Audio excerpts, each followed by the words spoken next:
Record button. Hit that record button. Hit that record button. Hit that record button. What is up, YouTube? How y'all doing? I'm a check this out right here. 1, 2. But anyway, oh my God, it is early, dude. I am up. It is 8 o'clock in the morning. I done did my exercise. Uncle Mike done did his exercise. I did said my little prayers. I got a lot of work to do today, and we behind on reactions.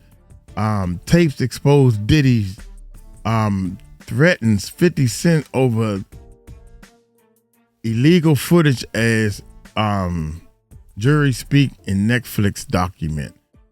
Man, I was gonna come down here because I'm behind on the reactions. I was gonna come down here and do some of these reactions about this Netflix special. And I said everybody else gonna be putting a Netflix special up there and everything and all that stuff. Man, this is crazy. Dude, we're gonna be doing this all day.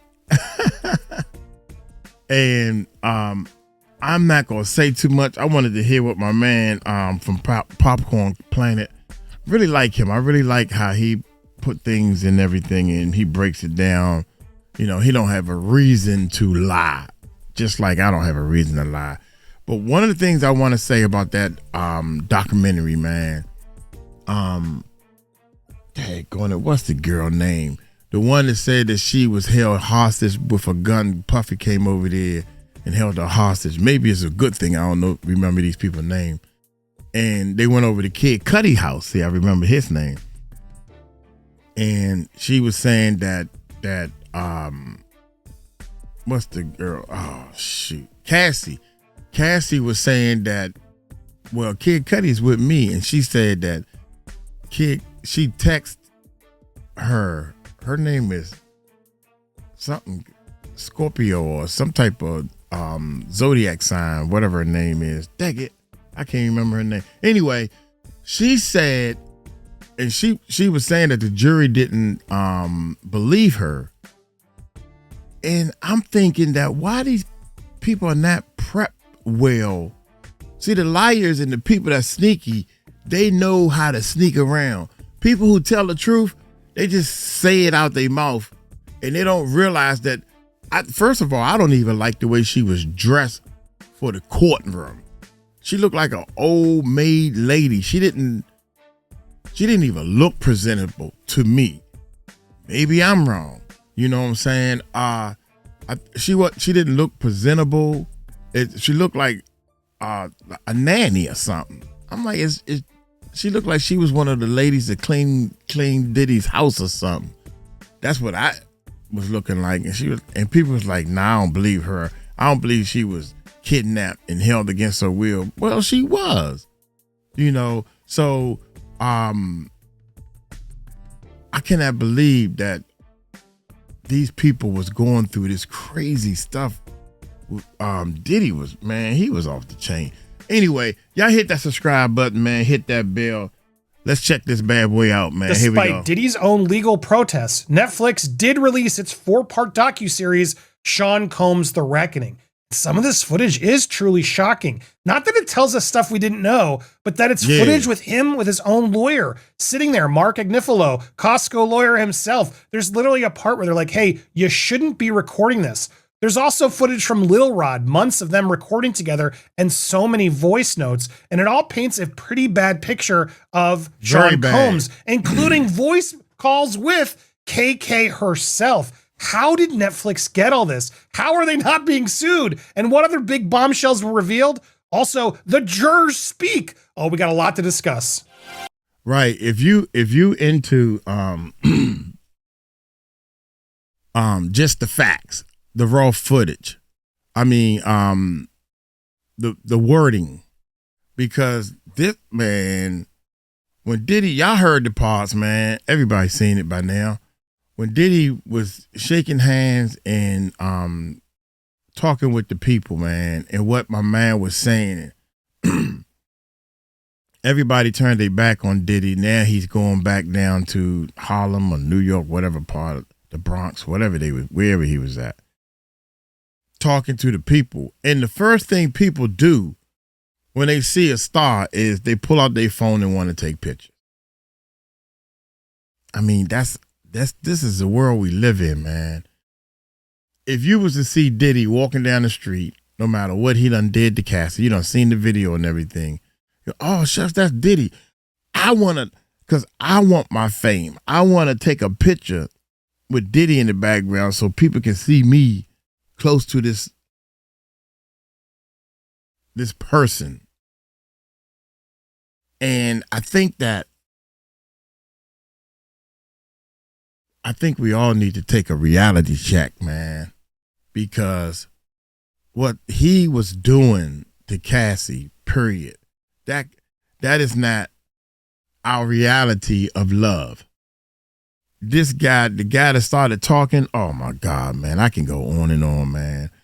And the very beginning of the Netflix documentary, man, I'm just gonna be honest with you, man. I couldn't even fight back the tears. I was so hurt when that lady said that, and I'm gonna talk about that later. She said that her mama wrote Sean parents. She said parents. I think his father was already passed away. A note, man. I thought that's when you're at your lowest, right there. That's crazy. Quite informative. While it doesn't tell you a lot of stuff new if you've been following the case or watching Popcorn Planet, Facts. There's a lot of just new footage and stuff that sort of reveals sort of what their people are thinking during some of these moments. And it does give you a lot more. I mean, this wasn't televised, right? This trial. So it does give you a little bit more insight as to what's more believable or not.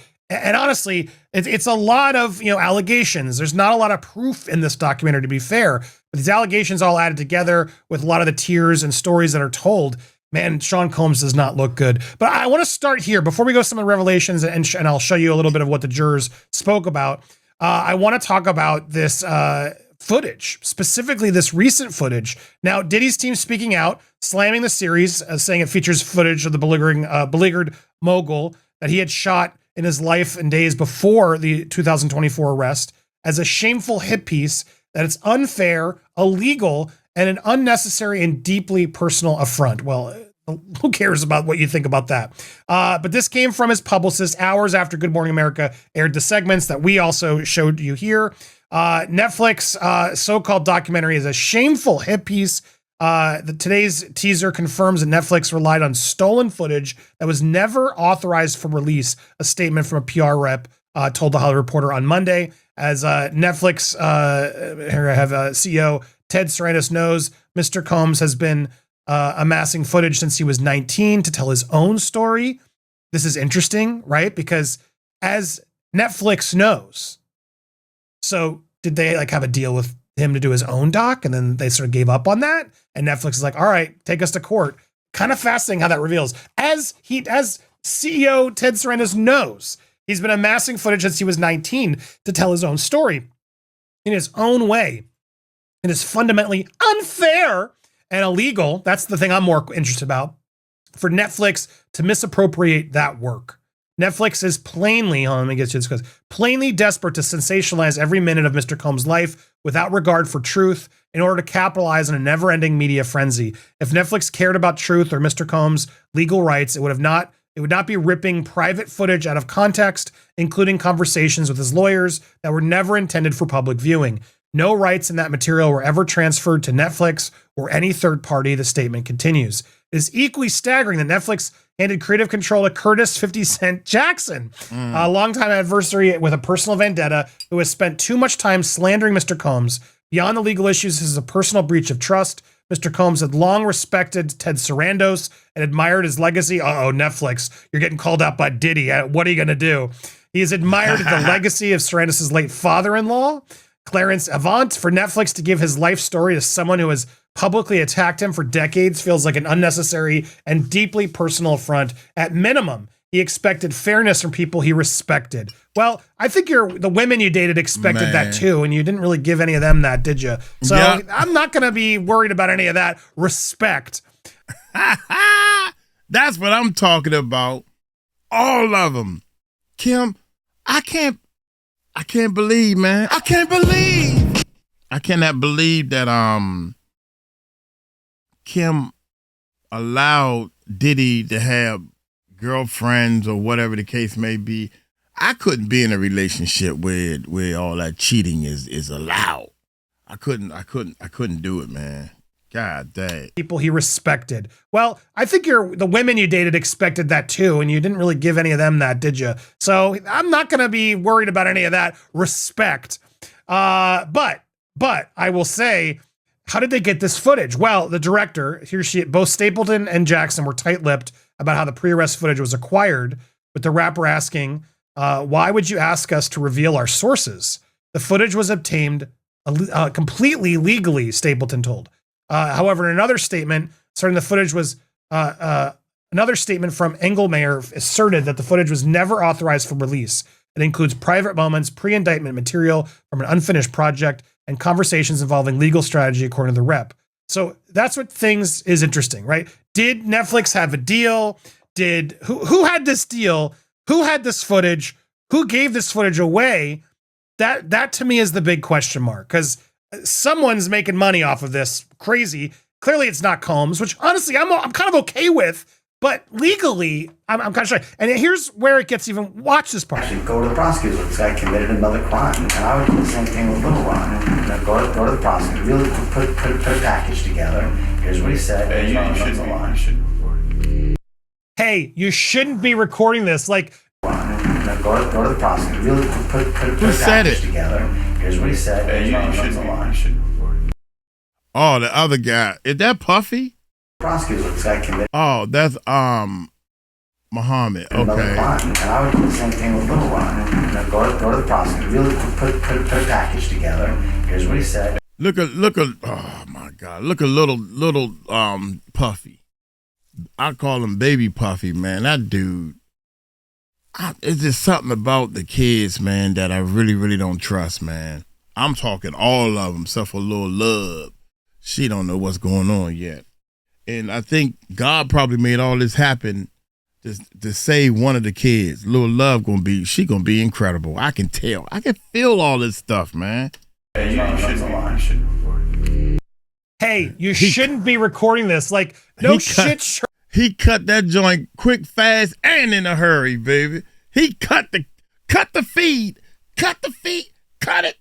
Sherlock, why were you in the first place? This is his lawyer. Now, here's, from my understanding of my own case and filming a documentary about my case, from what I've gathered from my own lawyers, I'm not a lawyer, but they're like, you can't film any of this legal stuff. When we're talking in court, etc., you can't film it. You lose the privilege, right, of attorney-client privilege, because then now someone else is there, there's a record, there's something else that can be used. Like notes and stuff, fine, but documenting a video with a third-party cameraman, etc., that's where things get blurry. If you're in a phone call with your lawyer and someone else is on, that can lose the privilege, right? So I suspect that's part of what happened here. The fact that Agnifilo allowed this to happen for so long, like there are shots where they're like, far off discussing, which is a little bit more sensical. Like, okay, don't film me with him. But I wonder, did he have a mic on? Did they just not show that part? I don't know. But there's a lot of stuff with Mark that I'm just like, what were you thinking?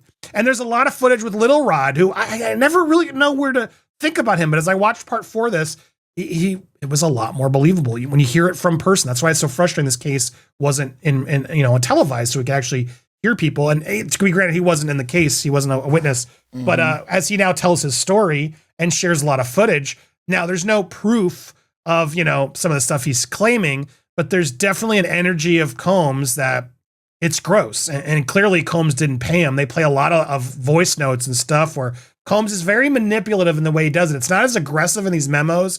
It's manipulative is the best word I can say. I'm just like, come on, bro, why are you doing this to me? Love. Like he's all about you when he needs something, and he does it much nicer than I expected. And in part 4, there's a moment. I wish I could watch the whole conversation. Sadly, I kind of want to watch the footage raw rather than some of the ways they edited it.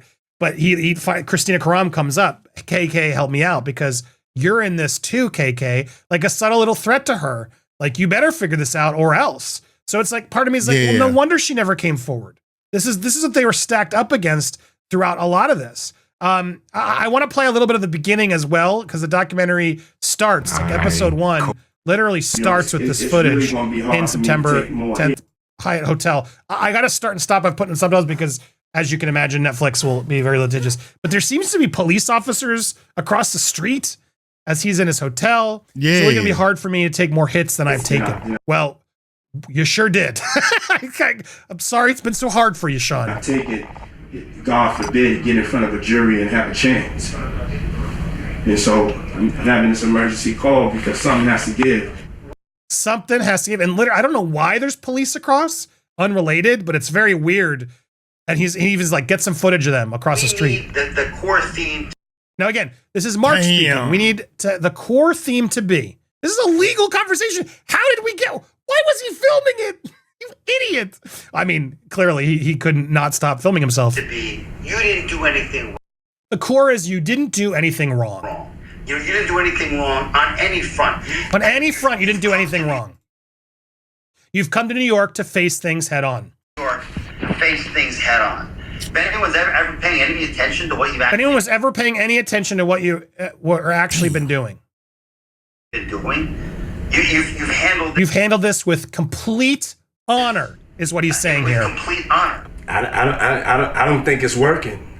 Honor's not working. You get no. The honor isn't working anymore, guys. We gotta kick this up. Also, Oh my God.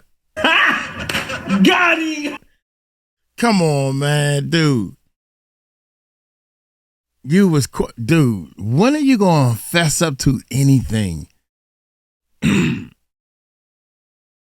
You sat there and confessed and said you did Cassie wrong, you did Kim wrong, or whoever, some other people you said you did wrong because you was at the mercy of the judge. I'm a changed man. I got the whole jail getting along with each other. But yet somebody tried to put a knife to your throat. Come on, man. Then you turn around. He's trying to wiggle his way out. That's what everybody needs to see. This man is trying to wiggle his way out of this trouble instead of accepting responsibility and say, I'm not going to do it no more. That's what the problem is. And that's why he's still behind bars. so is that an aluminum? What is on his necklace here? Chat, can someone help me out? What an odd. Okay. I don't know how to do anyway, it. I digress. I've listened. I've been a superb client, as you said. Shut up, superb client. That sound like somebody trying to get himself out of trouble. Sound just like a kid. You know your kid. Remember your son or your daughter when they in trouble and you know you caught them in the trouble and they trying to talk their way out of it. I be wanting to say, look, boy, look, I don't want to hear this mess. You did it. Accept responsibility. That's what I do with kids, man. I have not even a half of a point of sympathy when a kid does something wrong, man. And I think that's how all adults should be. I'm not saying take the 2x4 to their head or take a belt to their butt. Let them clearly know you lied, you did wrong. What is your problem? That's what I did with my nephew, man. I should go see his house. Superb client. My God, so fascinating. I jumped on the plane. I'm coming to New York, but I'm just running around waiting for a shoe to drop. Yeah, because you did wrong, dude. We're losing sight of the bigger picture, man. We're losing sight of the big picture, man. It's the middle of September and there's still no indictment. Well, that was coming. That was coming. Bro, then you have to have a spokesman. You have to have some sort of comms to constantly be pushing that, Mark. Yeah, he's basically like, why aren't you being my PR team? Which is odd because technically they're not supposed to be. Lawyers focus on the law and they don't want the press. Anything you say can be used against you. Clearly this client, this superb client, is filming the calls. Like, literally the worst thing you could be doing is now look what happens. It gets into 50 Cent's hands. Because you may just be a person that you just may watch CNN. You know what I'm saying? And there's 9 billion people in the world. and 7 billion of them is on Instagram. So that's why I got to be posting Instagram. He's so well aware of how the media sees him, right? That's what this is all about. He needs to. Yep, that's what it's all about. We need to be aggressively going against everything that's coming out. And TikTok. And so his lawyers need to be on TikTok. You at the wrong place looking to see what the people with the possible jurors are thinking. So he's admitting we got to get to the possible jurors now. We need to get ahead of them so we can have them not think what we want them to think. He's telling it to the lawyers on tape, this moron. We have to find somebody that'll work with us, whether they from this country or from another country. Okay, maybe it's from another country because maybe the laws there are a little bit more okay. We need to find, my God. It could be somebody that has dealt in the dirtiest of dirty business. Why? Are you admitting you've done the dirtiest of dirty business? Why do you need someone who's dealt in that type of business? Wouldn't you want someone who's like truthful and gets to the truth? Of media and propaganda. They want the alleged retaliation camp market. You know, this is what Diddy wants: destroy everybody that's coming after me. And propaganda. And he's calling it propaganda. Anyway, lots of clips come forward. The documentary continues. It's pretty well together. I'm in the audience for subtitles, and I invited you to this movie, and he talks about how this movie and there's subtitles, and we need to provide the subtitles. I invited you to this movie, and you and this thing. You should be honored, lawyers. In this thing, you don't know what's going on. You just see, you just see the image. You just see images of me lying with Cassie. That's not. There's more to it. She was mean to me, so she deserved it. The hell's he talking about? You know, quickly.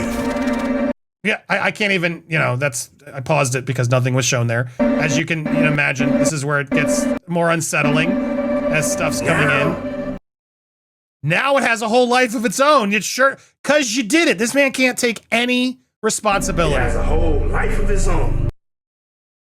You can see it. Watching the footage and watching him in this moment is so telling. And kudos to however they got this footage, because this is the best part of the doc, is getting this type of stuff. And you can tell Netflix clearly leaned all in because they had this footage. It's wild. So anyway, there's a lot to go through. I want to focus a little bit quickly on what the jurors said as well, because honestly, there's enough content here for multiple videos. Let me know if you want me to keep breaking down some of the best. We could try to pull some of these clips, but just because I teased it earlier, the jurors are interesting. I do feel like they missed the mark. And she, with all due respect, ma'am, I'd love to have a conversation with you. I'm shocked you put yourself out there, to be fair, but you seem too starstruck with Diddy. She knew all about making the band, yada, yada, yada. And as she's sharing the story, they both just were like, look, DV wasn't what he was being charged with. They were very hung up on that. They were like, that's the reality. Like, this wasn't a case of DV. And so as they go through, jurors 160 and 75 speak out, intriguing information. Juror 160, a millennial woman, identifies herself as that generation who grew up listening to the music he was involved in, from Biggie to 111. I even liked, I wasn't a personal fan of his, but in general, the music, she said in a critical part of the video, it's unforgivable, honestly. She's talking about the Cassie footage. You can't beat that small girl like the way he did, but DV wasn't one of the charges. Meanwhile, juror 75, middle-aged man you see on the left, who said that before the trial he had zero knowledge about Combs, said he was confused about how guilty Combs could be when Ventura had stayed in their on and off relationship for 11 years. That was a very, very interesting relationship. Two people in love. The next very day, the following day, following DV incidents, if you see how they're getting back together and exchanging text messages like nothing happened, and they flash the text message on screen to remind, I love you, I want you to F me. Look, there's a lot of Stockholm syndrome type of things that I think the feds messed up on by not explaining to these people why it's hard to get out of those relationships, right? My bad, that's where these jurors just didn't understand, and I do think the feds failed. The next day they're doing these things, and they couldn't get over that. When we were in, my bad, y'all. Been trying to get into my Netflix account on this computer so I can do what he doing, basically. I couldn't get into the Netflix. Y'all know Uncle Mike need help. Help me. Man, get out of here. All right, let's get back to what he's saying. Here we go. Look, there's a lot of Stockholm syndrome type of things that I think the feds messed up on by not explaining to these people why it's hard to get out of those relationships, right? That's where these jurors just didn't understand, and I do think the feds failed. The next day they're doing these things, and they couldn't get over that. They couldn't get over that. When we were in the liberation room and we come out and we've come out to an agreement and we're only saying that he's only guilty for these 2 counts. My words exactly were OSHIT. So it does seem like, look, they took it seriously. They didn't think Cassie was the victim per se. They felt bad for her. They didn't seem to like Diddy. They're like, look, he's a jerk. But based on the charges, they did not see Rico clearly because the feds messed up. They did not explain it well enough. They did not explain why the victims can still, go back to their monsters. All that stuff just went over their heads. And I do believe her specifically as well. I just think they all were a little starstruck. There's a section they talk about him nodding and she's like, yeah, he was nodding just like in the show. And it's like 160, dude, you're showing your bias. You can't even step back from the fact that you let that out of your head. There was a lot of stuff charged and a lot of stuff that was proven, I think. But Capricorn Clark, juror 160 specifically calls her out and says, I just didn't buy the story. 175 agreed. Her story didn't make any sense. So that's where it was. Capricorn Clark. That's the lady name I was trying to say. And I mean, again, man, see, I think this is the problem. I'm looking at it like the great debater. These are honest people. They are so honest that they don't know how to make themselves look honest because they honest. Why do I need to make myself look honest? Because these people, they ain't going to believe you. You got to sit up straight when you talk and all this. You have to be almost in the streets and understand criminal behavior and understand how the criminal mind thinks in order to convince a jury that you're not lying. Because they have practiced on covering up their lies. This has been worked on. This is being trained. You got to work on this skill for a long time. And I tried to work on it. I couldn't do it. I ain't want to do it.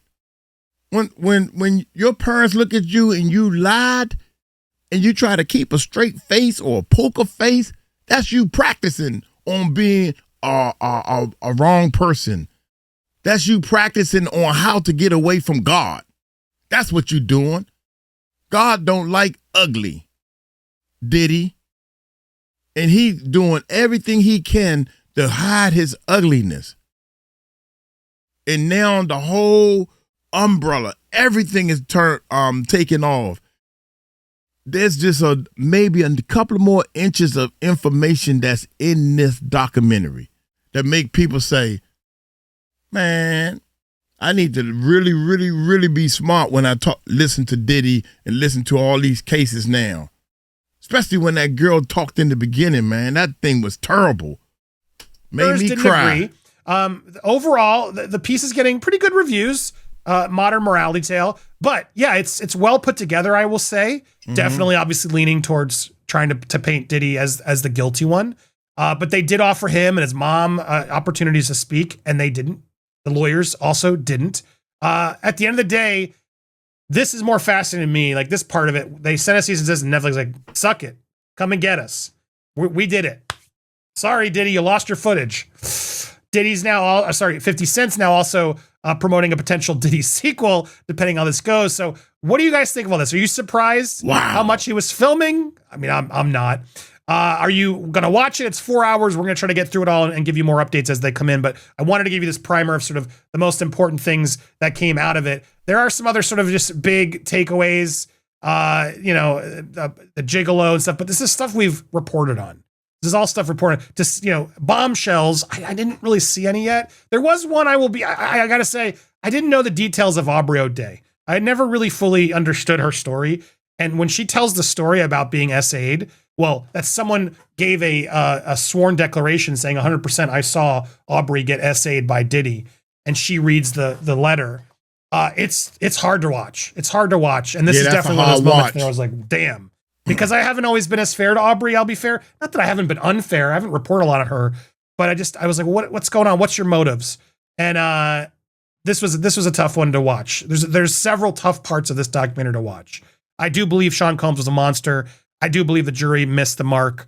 What do you guys think? I want to hear your thoughts. Did you watch it? Do you want to watch 4 hours of this? Let me know. Hit that subscribe button, hit the bell for all alerts so you get notified. Smash that thumbs up as well, and leave your comments down below. We got a lot more coverage coming. We'll be live later this afternoon after 4 p.m. Eastern, so make sure to join us there and stay tuned for more here on Popcorn Planet. It's a shame, man. It's a shame how you need so much evidence. You need so much evidence to tell the truth. I mean, the innocent people that go around, that go to work every day, that do the speed limit, you know what I'm saying, to pay their taxes. I would kirk off, man. I would kirk off. I see why people flip. After all I did for this country, and you gonna say I'm lying? Man, get out of here. I don't know, man. This is scary, man. This is scary. I would kirk off. I would. Y'all let me know what y'all think, man. This is crazy, man. I see y'all in the comment section. I cried, man, when that lady. Imagine you have a daughter that was hanging around Diddy at that time. Imagine you being a big brother or a big sister, and you can't do anything. You go tell the police. Everybody go run to the police. Well, call the police. Like that's the answer. Something happened to me. I said, look here, man, let me tell y'all something. I called the police. I went down there. They told me well, you could put out a restraining order. So what you mean? So if the person come back on my property, I supposed to hold the paper up? I got a restraining order while he whipping my tail. I'm trying to dial the phone to call the police. It ain't like y'all, that don't do nothing. And what makes you think that helps? I said, man, let me tell you something, man. When y'all come back here, y'all gonna be arresting me, because he gonna be right there on the ground. Believe that. What you supposed to do? This is why so many innocent people are in jail, man. We gotta fix this system. And we need to fix it now, man. You got undisputable evidence that he done lied. And then all of a sudden this video comes out. Just like here. Now you got more footage coming out of what he been doing. Imagine with that video, and plus when he went to the whatever that restaurant was and was shaking hands and taking pictures with the people, and he got back in the car and he said he needed to take a bath. That lets you know right there, man. He had to know something was being recorded. And you talking about something, it ain't fair. F you, man. F you. I would call at least 50 other people. You got over 80 cases against you. And you still over here talking about some you ain't do nothing? F you. If I'm wrong, but still F you. Only person that can say, Uncle Mike, you're wrong, is him. Other than that, F you. I can't believe how many people. One thing that all this stuff has let me know is there's a lot of sucker people in the music industry. It's a lot of suckers. You ain't no real man. It's a whole lot of suckers. I'd rather get my tail whooped than go out like a sucker. Man, let me get out of here, man. I'm getting in my feelings, man. It's a lot of what is his name? He said, happy birthday to you. You the only person that got the name that I want. Fabulous or something. And all them people, and they sitting there like, Diddy's here. He might bend me over again. Meek Mills. Come on, man. It's clear. After this documentary come out, it is clear. The main person that was doing all the talking, he admitted on camera that Diddy did something to him, and then took his daggone 25%. Yeah, right. I would take 1% from me, please. I take 1% from me. you best believe I would die for my 1% coming after you. I don't understand these people. Oh my God, man, they rather live the lie. I'm trying to get out of the truth, man. Shoot. Up, my phone ringing. Y'all take it light, take it slow. Y'all tell them Uncle Mike told you so. I like to fight for the weaker, the positive people. I'm like Peter in the Bible. I'm just an old Peter now, man. Hey, y'all take it light, take it slow. Tell them Uncle Mike told you so. Peace out.